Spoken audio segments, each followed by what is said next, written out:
नमस्कार, बहुत स्वागत है आपका न्यूज 18 के डिजिटल प्लेटफॉर्म पर। मैं हूं आपके साथ अंशिका पाठक। अमेरिका, ईरान, इजरायल के बीच शांति कब होगी, ये सवाल हर किसी के मन में है।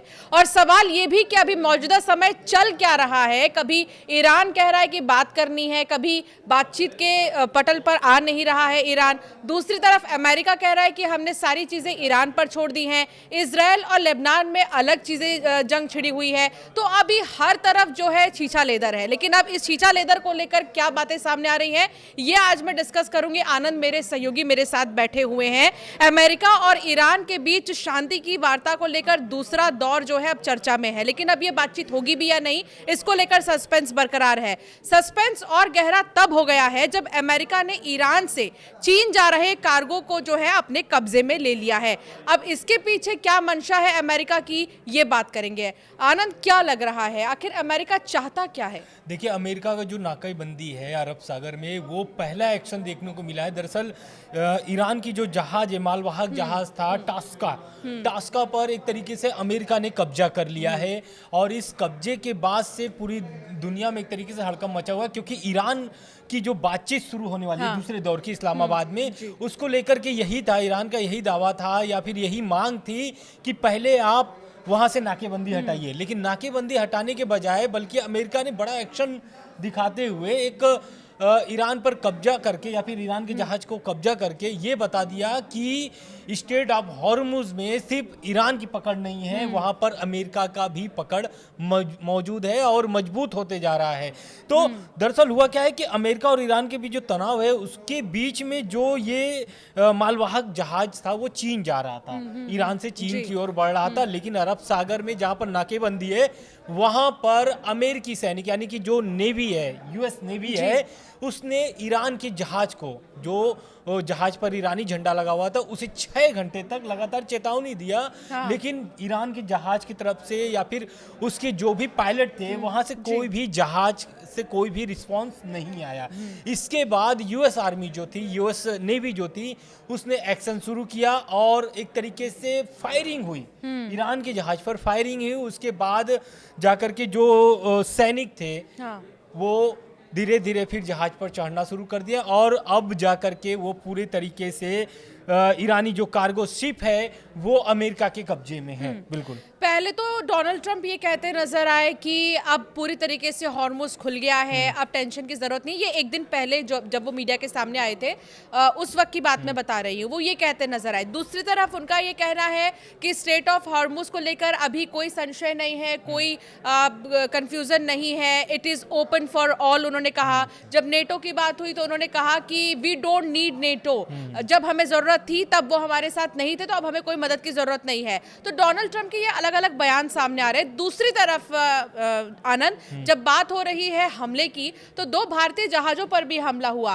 ईरान की तरफ से कहना है कोई कंफ्यूजन था, ये कैसा कंफ्यूजन था? बिल्कुल, बीते 2 दिन पहले भारतीय 2 जहाज जो थे वो इराक से भारत की ओर आ रहे थे और इसी बीच स्टेट ऑफ हॉर्मुज में आईआरजीसी की तरफ से भारतीय जहाजों पर हमला किया जाता है, जिसके बाद वो जो जहाज थे फिर से इराक की ओर मुड़ गए, यानी कि इराक की ओर वापस चले गए। लेकिन आईआरजीसी ने जो बयान आया हुआ है ईरान की तरफ से, ये बयान एक तरीके से भारत को टेंशन भी दिलाता है, क्योंकि देखिए भारत ने तो तुरंत राजदूत थे जो ईरान के, उसको तलब करके बाकायदा क्लास लगाया गया कि भाई भारत के जहाजों पर क्यों हमला कर रहे हैं, क्योंकि ईरान जो युद्ध चल रहा है, इस बीच भी ईरान ने यही बोला था कि स्ट्रेट ऑफ हॉर्मुज से ईरान की जिम्मेदारी है कि भारत की जहाज जो है वो सुरक्षित वहां से निकले।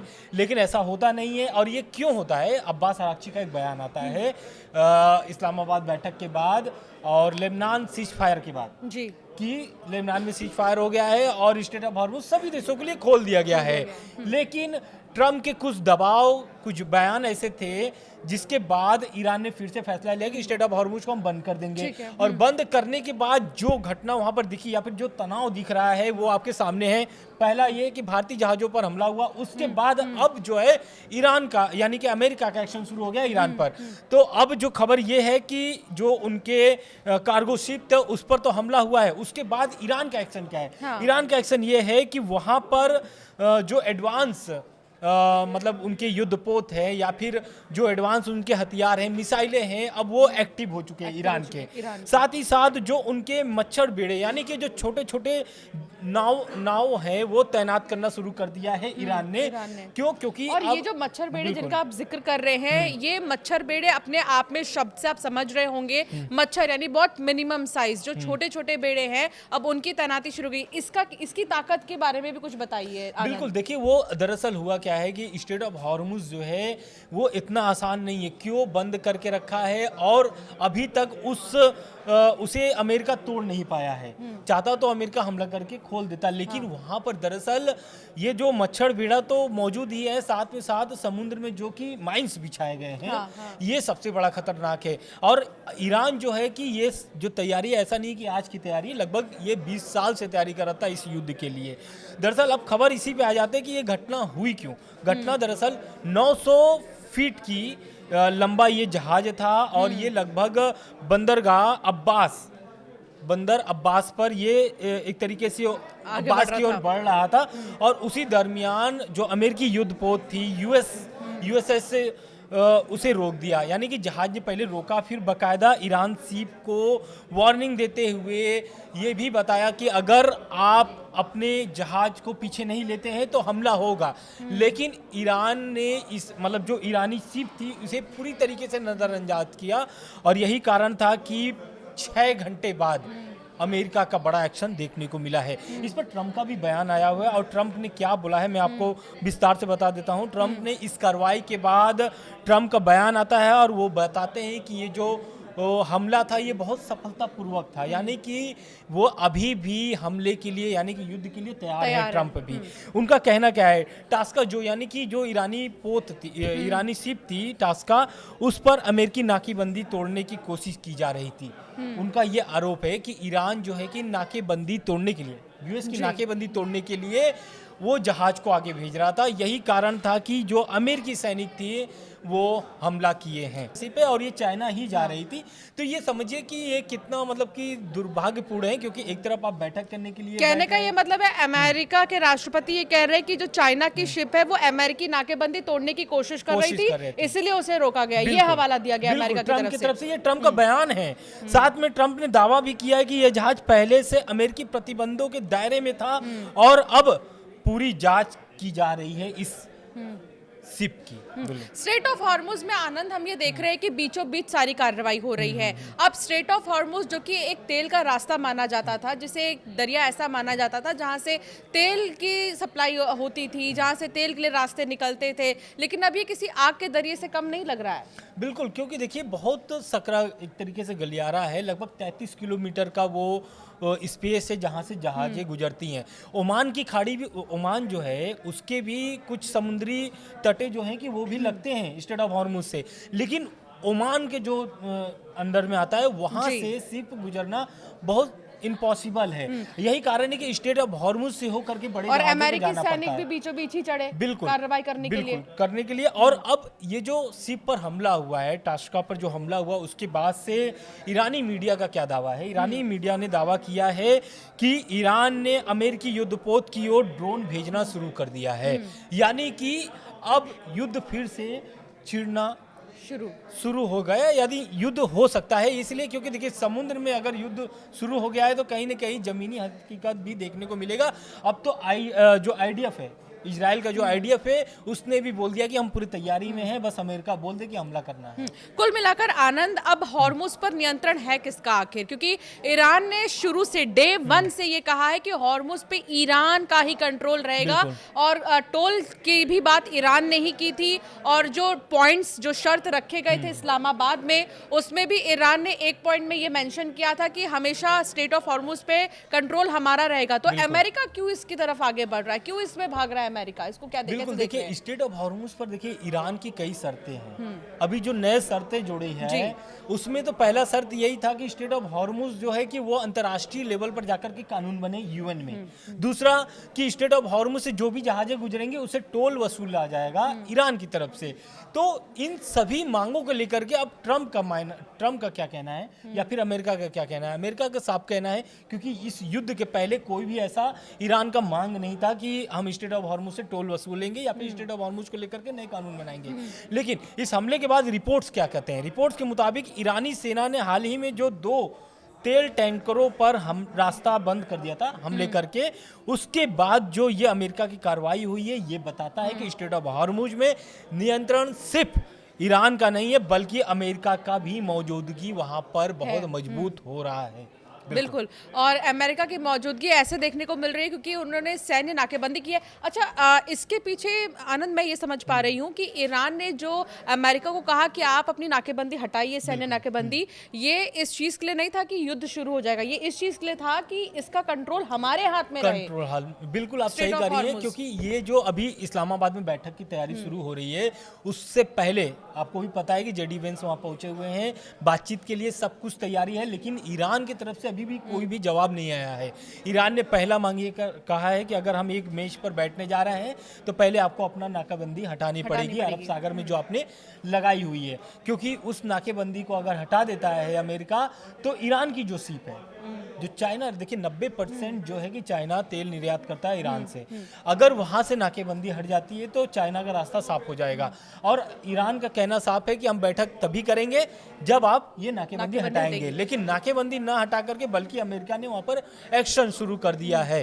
तो इसका जवाब में अब ईरान ने भी ड्रोन भेज दिया है, वहां पर जो मच्छर बेड़े मैंने बोला कि जैसे जहाजें तैनात, छोटे छोटे जो नाव है वो तैनाती शुरू कर दी है। तो इसका ये मतलब है कि ईरान पीछे हटने वाला नहीं है। बिल्कुल। 2 से 3 पॉइंट ऐसे हैं आनंद, जिससे लग रहा है कि अमेरिका जो है चित भी अपनी पट भी अपनी वाली रवैये से चल रहा है।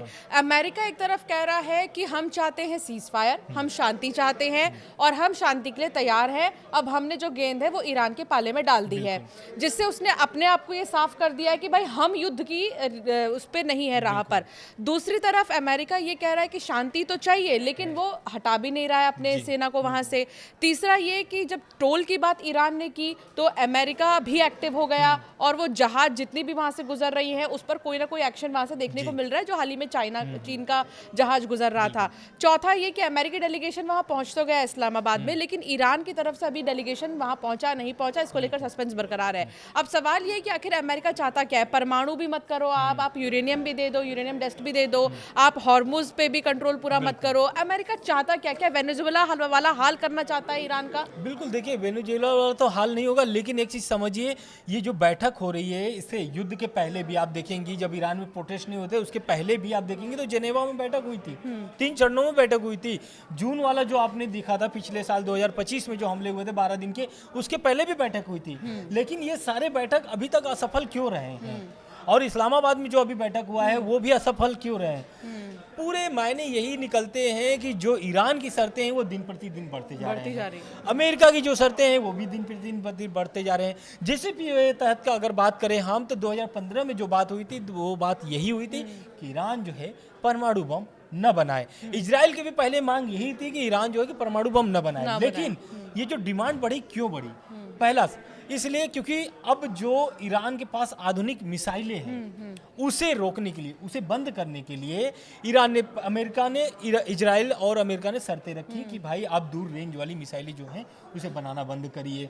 दूसरा, आप परमाणु प्रोग्राम के साथ साथ सारे, मतलब परमाणु बम तो हम नहीं बना पाएंगे, परमाणु प्रोग्राम जो चल रहा है उसे भी बंद कर देंगे। तीसरा, यूरेनियम जो संवर्धन है, जो आप यूरेनियम जुटा करके रखे हैं। बड़े दावे के साथ अमेरिका ये भी कह रहा है कि अगर दूसरे दौर की बातचीत में ईरान नहीं आया तो हम उसका नामो निशान खत्म कर देंगे। बिल्कुल, और ये जो दावे हैं ना, यही सब जो है एक तरीके से अड़ंगा लगाया हुआ है बातचीत में, इसीलिए सफल नहीं हो पा रही है। और रही बात ईरान की, तो ईरान भी लगातार अपनी शर्तों को दिन प्रतिदिन बढ़ाते ही जा रहा है। अब जो ईरान की शर्तें हैं वो 10 पॉइंट में शर्तें हैं। पहला शर्त तो उसका यही है कि स्ट्रेट ऑफ हॉर्मुज पे नया कानून बनना चाहिए। दूसरा कि स्ट्रेट ऑफ हॉर्मुज से जो भी जहाजें गुजरेंगे उससे टोल वसूला जाएगा। तीसरा कि जो अभी तक नुकसान हुआ है इस युद्ध में उसकी भरपाई करनी होगी। उसके बाद जो प्रॉक्सियों को मदद करता था वो प्रॉक्सियों को मदद मतलब जारी रहेगा, ईरान का ऐसा मांग है। पांचवा कि कभी भी ऐसा आप मुझे मतलब आश्वासन दीजिए या फिर ऐसा आप मुझे लिखित तौर पर दीजिए कि ईरान पर अब इस तरीके का कभी भी कोई दबाव नहीं बनाया जाएगा, इस तरीके का कोई भी हमला नहीं होगा।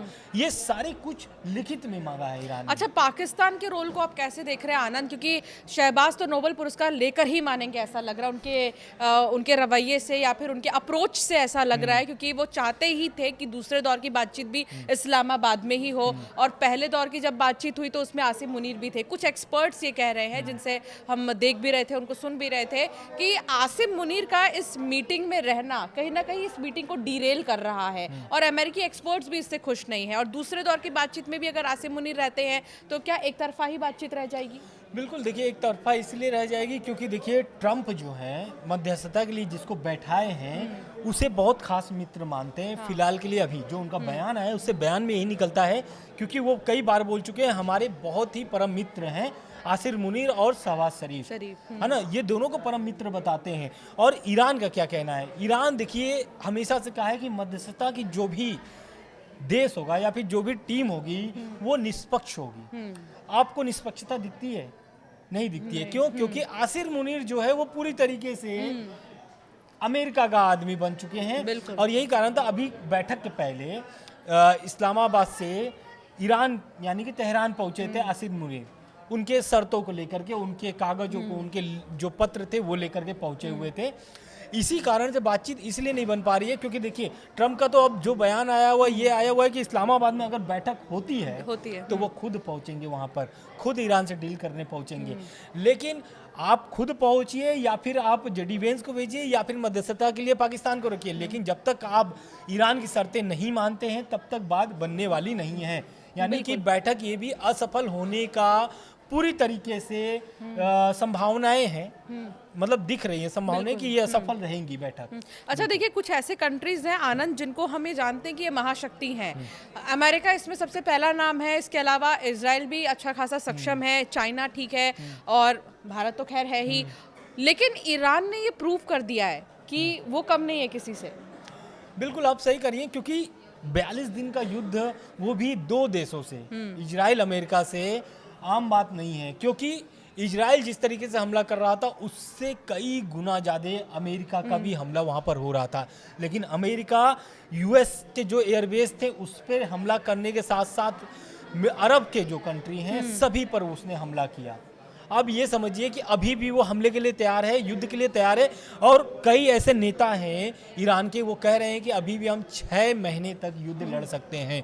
तो ईरान को आप कमजोर आंक नहीं सकते। अच्छा, एक आखिरी सवाल ये है आनंद, जो जिस पर हमारे इस पूरे वीडियो की शुरुआत हुई थी कि जो चाइना का कार्गो है उसको अमेरिका ने रोकने की कोशिश की है, तो इसका असर तो चाइना में भी देखने को मिलेगा। चाइना भी रिएक्ट तो करेगा ही इस पर, अब उसके लिए तैयार रहना होगा अमेरिका को। भी इस पर कोई प्रतिक्रिया नहीं आई है, लेकिन एक चीज समझिए कि इस पर पूरी तरीके से ये जो कार्गो जहाज था इस पर पूरी तरीके से अब नियंत्रण किसका हो गया है? अमेरिका का हो गया है, और अमेरिका इस कार्गो जहाज को पूरी तरीके से अब जांच रही है, क्योंकि ट्रम्प के जो बयान थे कि ये जो कार्गो जहाज है ये पहले से ही अमेरिकी तरफ से प्रतिबंधित हैं, तो एक तरीके से वहां पर अब अमेरिका का कब्जा है उस जहाज पर, और वो पूरी तरीके से नियंत्रण में है।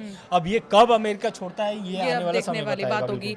बिल्कुल 2 से 3 चीजें हैं जिसके लिए थोड़ा इंतजार करना होगा। पहला तो यही कि दूसरे दौर की बातचीत को लेकर क्या तस्वीर सामने आती है, और दूसरा ये कि अब चाइना के जिस जहाज को रोका गया है उसको लेकर चाइना का क्या रिएक्शन आता है, और अमेरिका कब से उसे कब तक उसको रोक कर रखता है। स्ट्रेट ऑफ हॉर्मुज में चीजें कब तक सही होंगी। स्ट्रेट ऑफ हॉर्मुज जो कि तेल की सप्लाई के लिए सबसे आसान रास्ता माना जाता था, अब वो किसी युद्ध के क्षेत्र से कम नहीं माना जा रहा है।